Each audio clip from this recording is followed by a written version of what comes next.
आईपा के सभी पत्रकार बंधुओं को, न्यूज़ चैनल को हमारी हार्दिक शुभकामनाएं।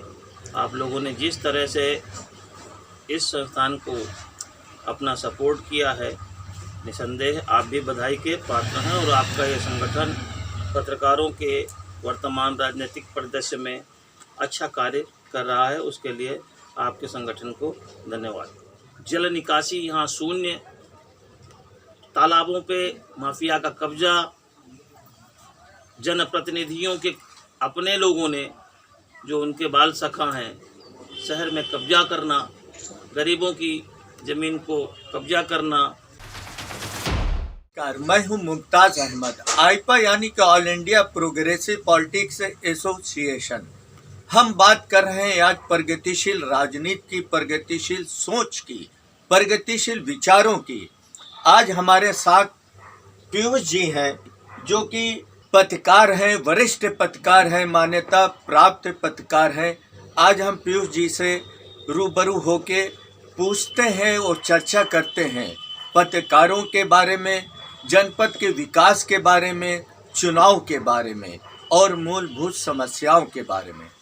एक सवाल जो अभी आपसे मैंने किया था कि इस पत्रकारिता जगत में बहुत से छोटे छोटे पत्रकार देखने को मिल रहे हैं, सोशल मीडिया के पत्रकार भी घुसे हुए हैं। तो इस भीड़ में जो वरिष्ठ पत्रकार हैं, जो वास्तव में पत्रकारिता कर रहे हैं, तो उनके लिए दुश्वारी का सामना करना पड़ता है। तो ऐसे लोगों के लिए आप लोगों के संस्थान के द्वारा क्या कदम उठाए जा रहे हैं? पत्रकार कोई भी व्यक्ति हो सकता है और हो रहा है। लोगों को व्यावसायिक पत्रकारिता की ज़रूरत है। तमाम सारे मीडिया संस्थान हैं जो कि अपने अपने न्यूज़पेपर और न्यूज़ चैनल चला रहे हैं और उनको विज्ञापन की महती आवश्यकता है।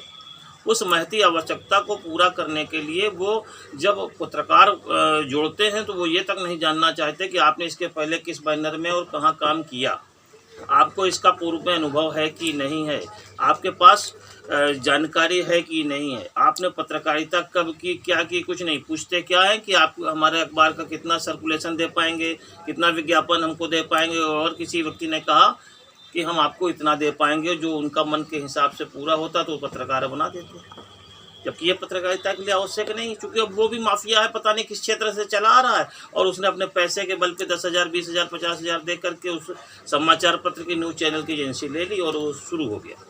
और जब पैसे दे करके वो आया है तो पैसे कमाने के लिए लग गया और पत्रकारिता का स्तर गिरता चला गया। और जो वास्तव में पत्रकार हैं वो पीछे हट गए, क्योंकि वो तो इस सब काम को कर नहीं पाएंगे। और हमारा जो चैनल है, हमारा जो ऑल इंडिया संपादक परिषद संगठन है, ये बराबर इस दिशा में काम करता रहता है और हम इसके बारे में समाज को जागृत करते रहते हैं। कोई कार्य नहीं तो पत्रकार नहीं चलेगा, कोई कार्य नहीं तो पत्रकार नहीं चलेगा। पत्रकार होने के लिए मूलभूत जो जरूरी चीज़ है कि आपके अंदर पत्रकारिता होनी चाहिए।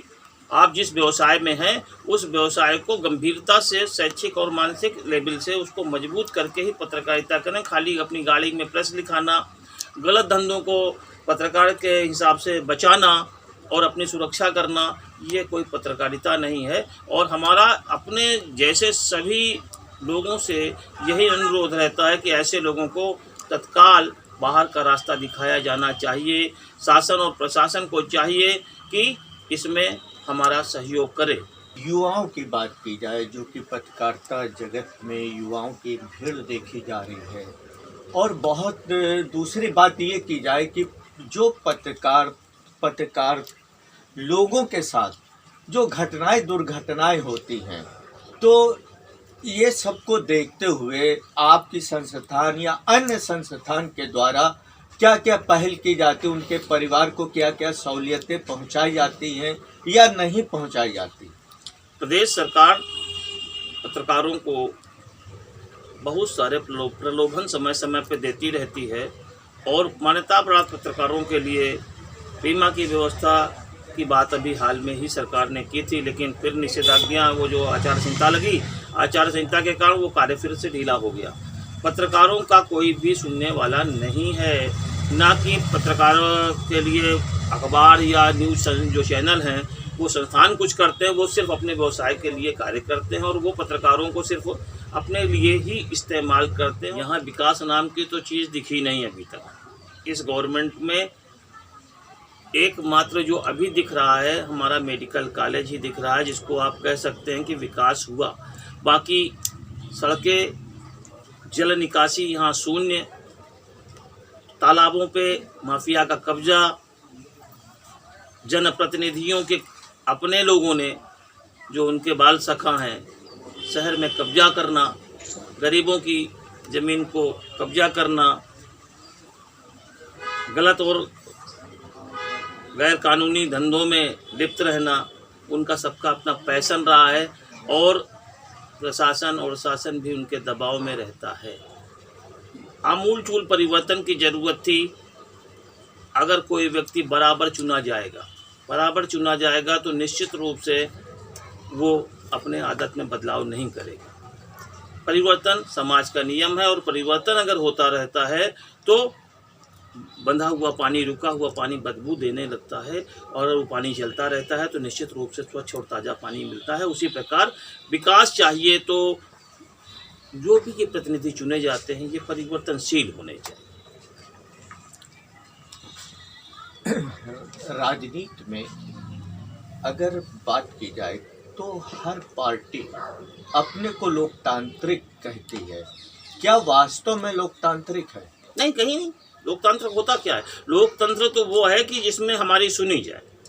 आज हम अपनी समस्या लेके जाते हैं। आज मैं देख रहा था कि बिटौरा साइड का मसला है, एक कंट्रोल वाला जो व्यक्ति एक महिला से कितनी बदतमीज़ी से बात कर रहा था और बता रहा था कि मैं किसी से नहीं डरता और कोई भी आ जाए, कोई पत्रकार आ जाए, कोई अधिकारी आ जाए, कोई नेता आ जाए, मैं आपको नहीं दूंगा, और भद्दी गालियों का उपयोग कर रहा था। अगर लोकतंत्र होता तो उसी को संज्ञान में लेकर के जिलाधिकारी और जिला पूर्ति अधिकारी के माध्यम से अब तक उसका कोटा सस्पेंड हो चुका होता। यहाँ से ये जो अयास क्या नाम हुसैनगंज का जो विधायक और मंत्री है वो स्वयं इसी विभाग से आता है, आपूर्ति मंत्रालय से आता है, और उसके बाद भी इतना ही बड़ी हिम्मत तो बहुत बड़ी बात होती है। लोकतंत्र तो भैया कहीं नहीं दिखता। किसी को दिखता हो, मेरे नज़रिए पे तो लोकतंत्र पे कुछ नहीं। कैसा जनप्रतिनिधि होना चाहिए? जनप्रतिनिधि जनता की बात सुनने वाला होना चाहिए, उस रात दिन उपलब्ध होना चाहिए और उसका किसी 4-6 लोगों का ग्रुप से उसका कोई रिश्ता नहीं होना चाहिए।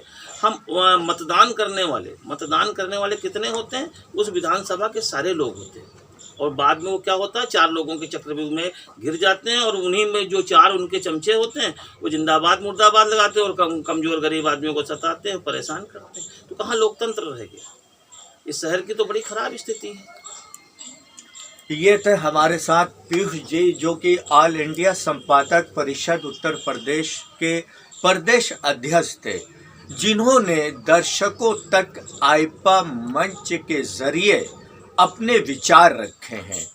मुमताज़ अहमद, आईपा, फतेहपुर।